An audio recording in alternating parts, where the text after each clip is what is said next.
Hello friends, how are you doing? I would like to share the words of the famous English poet W. H. Davis with you. Quote, "What is this life if full of care? We have no time to stand and stare." Unquote. These words of his have become very relevant in today's context. क्योंकि जो आपाधापी की जो भागदौड़ की हम जिंदगी जी रहे हैं वो इसका साक्षात प्रमाण है। गाड़ी से ऑफिस से घर जा रहे हैं हम या ऑफिस से घर वापस आ रहे हैं तो मोबाइल हमारे कान पर होता है। डाइनिंग टेबल पर हम डिनर कर रहे हैं तो हम अपना ईमेल चेक कर रहे हैं। और आजकल व्हाट्सएप बिजनेस ने तो और काम आपका बढ़ा दिया है या आसान कर दिया, दैट यू कैन डिसाइड। आपके बॉस का, आपके बिजनेस पार्टनर का, आपका बिजनेस क्लाइंट का कोई व्हाट्सएप मैसेज आ जाता है तो आप खाना छोड़कर उसको रिस्पॉन्ड करने लगते हैं। तो ये अर्जेंसी कल्चर कि अभी अर्जेंटली ईमेल को रिस्पॉन्ड करना है, अभी अर्जेंटली व्हाट्सएप मैसेज को रिस्पॉन्ड करना है, ये हमें कहाँ लेकर जा रहा है? क्या इन मैसेजेस को अर्जेंटली रिस्पॉन्ड करने के लिए हम अपने उन खुशनुमा, उन यादगार लम्हों को मिस नहीं कर रहे हैं जो हम अपने नियर एंड डियर वंस के साथ बिता सकते थे? आपकी ईमेल वेट कर सकती है, आपका व्हाट्सएप मैसेज का रिस्पॉन्स वेट कर सकता है, लेकिन अपने बॉस की, अपने बिजनेस पार्टनर की, अपने बिजनेस क्लाइंट की अनड्यू एक्सपेक्टेशंस को मीट करने के लिए आप अपने नियर एंड डियर वंस के साथ जो खुशनुमा लम्हे, जो खुशनुमा पल बिता सकते थे, आप उनको नहीं बिता पा रहे हैं। At the end of the day what you need is a momentous time, some of the momentous moments with your near and dear ones which makes you happy as well as them happy. आप कुछ dining table पर उनकी problem सुनिए, कुछ अपनी सुनाइए, कुछ joke share करिए, कुछ माहौल को खुशनुमा बनाइए, खुशगवार बनाइए, कुछ खुशियाँ बांटिए, कुछ खुशियाँ समेटिए।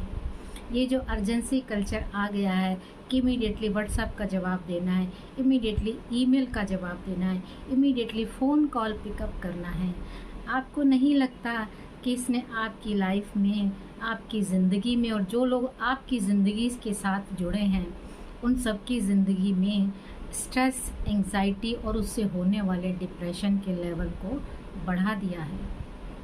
जो यंगस्टर्स हैं 20s या 30s में हैं वो तो इस प्रेशर को, इस स्ट्रेस, एंग्जाइटी और इससे होने वाले डिप्रेशन को झेल सकते हैं क्योंकि उनका एनर्जी लेवल अभी काफ़ी हाई है।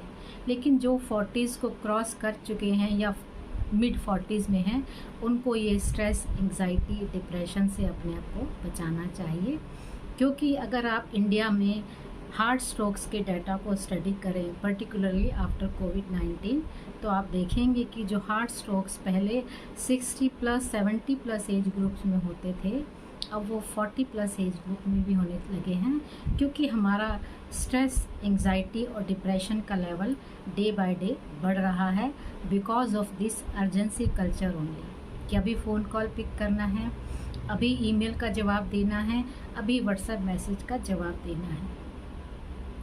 क्या होगा अगर आपकी बड़ी गाड़ी नहीं होगी, बड़ा घर नहीं होगा, बड़ा बैंक बैलेंस नहीं होगा, बट आपके नियर एंड डियर वंस के साथ आपका बॉन्ड स्ट्रॉन्ग होगा। आप उनके साथ जो मोमेंटस मोमेंट्स स्पेंड करेंगे, आप उनके साथ जो खुशनुमा पल, खुशगवार मोमेंट्स या पल बिताएंगे, उनसे जो उनको खुशी मिलेगी, जो आपको खुशी मिलेगी, शायद उसका मूल्य कोई भी चीज़ नहीं लगा सकती। आपका बैंक बैलेंस शायद कम हो जाए लेकिन आपकी खुशियाँ डबल हो जाएंगी। ये मैं आपको बता सकती हूँ, कह सकती हूँ। आप अगर इसको समझ लें, अपनी लाइफ का पार्ट बना लें तो आपकी ज़िंदगी से ये स्ट्रेस, एंग्जाइटी और इससे होने वाला डिप्रेशन काफ़ी हद तक कम हो जाएगा। And I think ultimately we need a happy, joyous life at the end of the day, despite all other materialistic wealth whichever we may accumulate or which we may not accumulate। क्योंकि मैं विश्वास करती हूँ कि खुशियाँ जो हैं पैसों की मोहताज नहीं होती, खुशियाँ वेल्थ के ऊपर डिपेंडेंट नहीं होती। एक छोटे घर में, एक छोटी गाड़ी में भी आप अपने परिवार के साथ, आप अपने नियर एंड डियर वंस के साथ खुशनुमा पल बिता सकते हैं। अगर आप इस अर्जेंसी कल्चर को गुड बाय कह सकते हैं तो आपका हार्ट, आपका नर्वस सिस्टम, आपका adrenal glands will thank you. You can believe my words. So try it out and to say goodbye to this urgency culture if you can, and in case you feel that it has brought some changes, some positive changes in your lives, in the lives of people around you, your near and dear ones, kindly don't forget to share your feedback with us. Thank you. God bless you.